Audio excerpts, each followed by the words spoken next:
China territorial అగ్రెషన్స్ని బాగా చూపిస్తుంది recent డేస్లో. చైనా ఇండియా మీద ప్రవోకింగ్ టెరిటోరియల్ అగ్రెషన్స్ చేస్తూ పోతుంది, ప్రవోకేట్ చేస్తుంది ఇండియాని, బోర్డర్ డిస్ప్యూట్స్ని ఎరేజ్ చేస్తుంది. ఓన్లీ చైనాతోనే కాకుండా నేపాల్తో కూడా బోర్డర్ డిస్ప్యూట్స్ని ఎరేజ్ చేస్తూ ఇండియాకి పెద్ద తలనొప్పిగా మారిపోయినాయి ఇవి.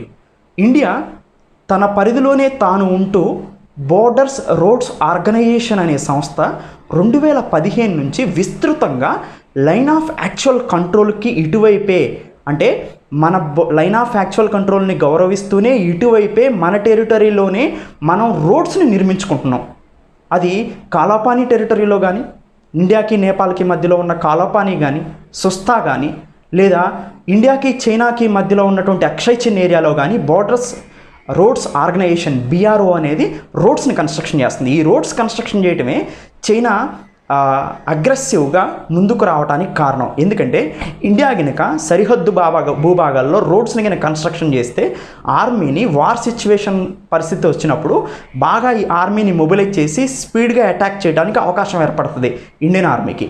సో ఇది గమనించిన చైనా ఎలా అయినా కానీ వీటిని అడ్డుకోవాలి అనే ఉద్దేశంతోనే చైనా అటువైపు, అంటే లైన్ ఆఫ్ యాక్చువల్ కంట్రీలకు అటువైపు ఎవరో కూడా LACని అటువైపు నుంచి ఇటువైపు కానీ, ఇటువైపు నుంచి అటువైపు కానీ వైలేట్ చేసుకోలేదు. కానీ stand of, face of, mirror reflection, ఈ వాట్స్ అన్నిటికీ మీనింగ్ ఏంటంటే లైన్ ఆఫ్ యాక్చువల్ కంట్రోల్కి అటువైపే వాళ్ళు ఉన్నారు, ఇటువైపే మనం ఉన్నాం. కానీ ఈ ఆర్మీని వాళ్ళు పెంచుకుంటున్నారు. ఇంతకుముందు 10-20 సంఖ్యలో ఉండే ఇల్లు 100, 200, థౌజండ్స్ అవుతున్నాయి అన్నమాట. సో చైనా అగ్రెషన్కి కారణం అది. ఇటువైపుకు దూసుకురావడానికి ప్రయత్నిస్తున్నారు ఇండియా వైపు, లైన్ ఆఫ్ యాక్చువల్ కంట్రోల్ దాటి అక్షయ్ చిన్లో. సో ఇవన్నీ కూడా ప్రవోకింగ్ యాక్షన్స్ అనమాట.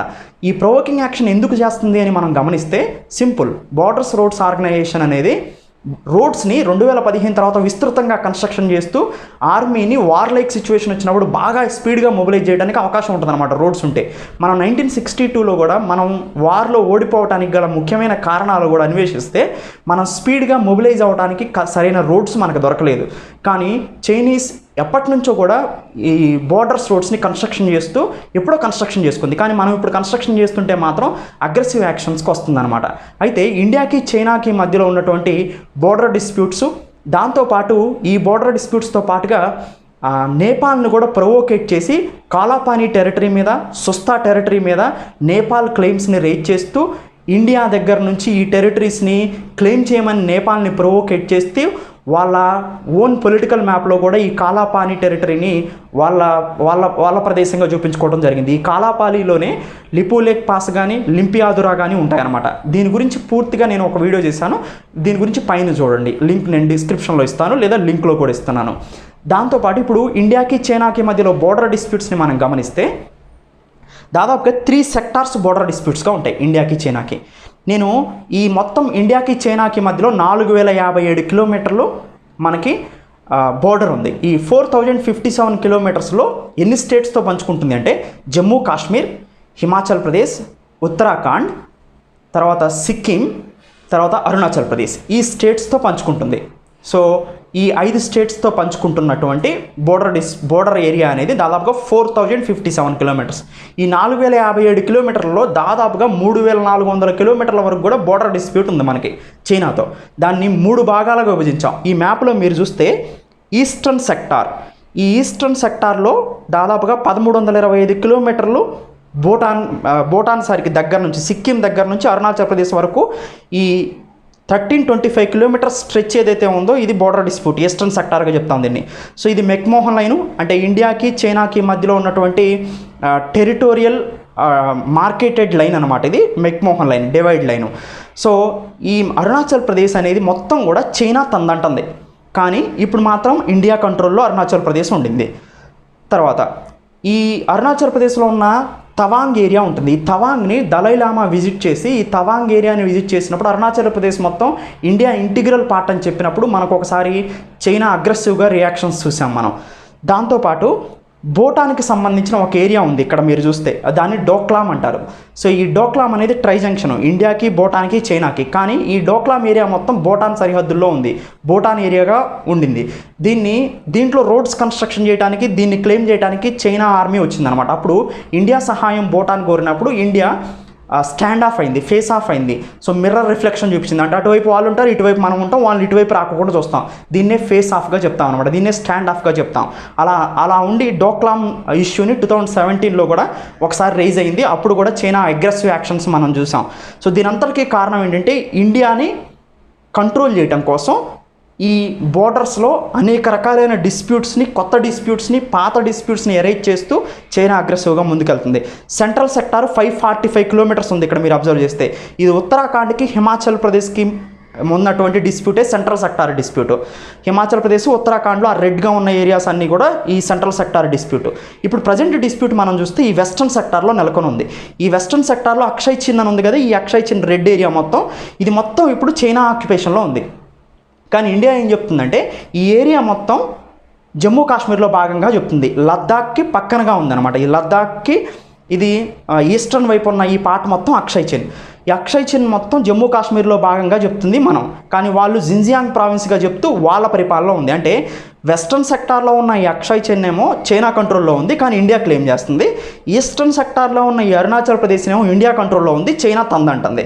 సో అయితే ఈ వెస్ట్రన్ సెక్టార్లో ప్రొవోకేషన్స్ ఎక్కువైనాయి ఇప్పుడు రీసెంట్గా చూస్తే.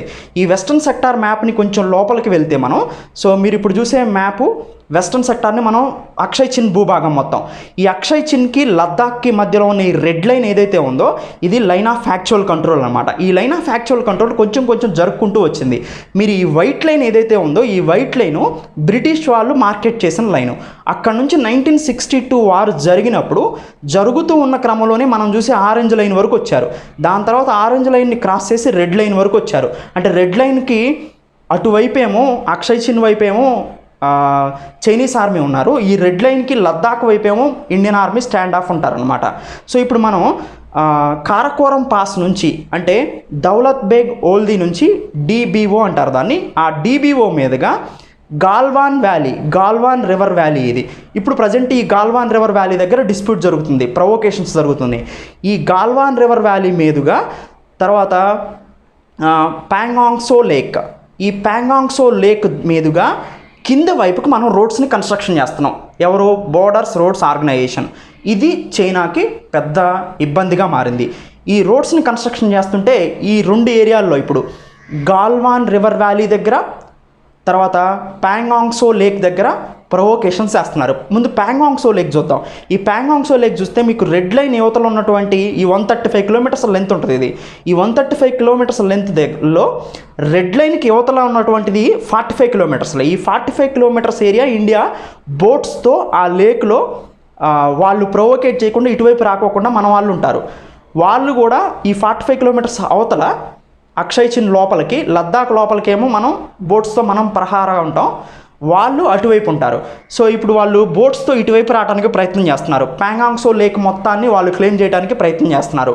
సో మనం అక్కడ స్టాండ్ ఆఫ్ అయి ఉన్నాం వాళ్ళతో పాటు. సో మిర్రర్ రిఫ్లెక్షన్, వాళ్ళు అటువైపు మనం ఇటువైపు ఉన్నాం. సో ఇక్కడ టెన్షన్స్ ఉన్నాయి. ఇప్పుడు తర్వాత గాల్వాన్ రివర్ వ్యాలీ దగ్గర నుంచి కూడా ఇటువైపు రావడానికి వాళ్ళు ప్రయత్నం చేస్తున్నారు. ఈ గాల్వాన్ రివర్ వ్యాలీ కూడా ఇప్పుడు బోర్డర్ డిస్ప్యూట్గా ఉంది. ఎనీవే మనం గమనిస్తే ఇప్పుడే టెరిటోరియల్ క్లెయిమ్స్తో ఎందుకు వస్తుంది? వుహాన్ వైరస్ తన దగ్గరే వైరస్ని పుట్టించిన చైనా ఇదే అదునుగా అందరూ వైరస్తో పోరాడుతుంటే చైనా మాత్రం ఇతర దేశాలతో వార్కి వెళ్తుంది. యుఎస్తో వెళ్తుంది, ఆస్ట్రేలియాతో వెళ్తుంది, ఇండియాతో వెళ్తుంది. ఇండియాతో పర్టికులర్గా రావడానికి గల ముఖ్యమైన కారణాలు చూస్తే బోర్డర్స్ రోడ్స్ ఆర్గనైజేషన్ రోడ్స్ని కన్స్ట్రక్షన్ చేయడం ఒక ప్రాబ్లం అయితే, రెండోది మనం ఆస్ట్రేలియాకి సపోర్ట్ చేసాము నిన్న. అంటే చైనా పే చేయాలి, ఇది చైనానే రెస్పాన్సిబుల్ వుహాన్ కరోనా వైరస్కి సో అనే ఒక లెటర్ మీద మనం కూడా సైన్ చేసాం. 100 కంట్రీస్ సపోర్ట్ చేస్తే ఆస్ట్రేలియాని మనం కూడా సపోర్ట్ చేసినాం, అదొక రీజను. తర్వాత మనం వరల్డ్ హెల్త్ అసెంబ్లీలో, వరల్డ్ హెల్త్ ఆర్గనైజేషన్కి సంబంధించిన ఎగ్జిక్యూటివ్ బాడీలో తైవాన్కి సపోర్ట్ చేసాం, దాన్ని కూడా చైనా మనసులో పెట్టుకుంది. దాంతోపాటు ఈ వుహాన్ వైరస్కి సంబంధించి అసలు ఎక్కడ ఆరిజిన్ ఉండింది, ఒరిజిన్ ఎక్కడ అనే దాని గురించి మనం కూడా చాలా కంట్రీస్తో సపోర్ట్ చేస్తూ చైనాని క్లెయిమ్ చేస్తూ ఉన్నాం. సో ఇవన్నిటిని కూడా చైనా దృష్టిలో పెట్టుకొని టెరిటోరియల్ అగ్రెషన్స్తో ఇండియాని బోర్డర్స్ దగ్గర ఇబ్బంది పెట్టడానికి తనతో పాటు నేపాల్ని కూడా రెడీ చేసి నేపాల్ని తన వైపుకి చెప్పుకొని ఇప్పుడు కేపీ శర్మ ఓలీ ఎవరైతే ఉన్నాడో అతను ప్రో చైనా లీడర్ అనమాట. సో దానివల్ల ఈ నేపాల్ని ప్రొవోకేట్ చేస్తూ తను నేపాల్ ఇద్దరూ కలిసి సో ఇండియా యొక్క బోర్డర్స్ మీద, డిస్ప్యూటెడ్ ఏరియాస్ మీద ప్రొవోకేటింగ్ మెజర్స్తో ముందుకొస్తూ ఇండియాని ఇబ్బంది పెట్టడానికి ప్రయత్నం చేస్తున్నారు.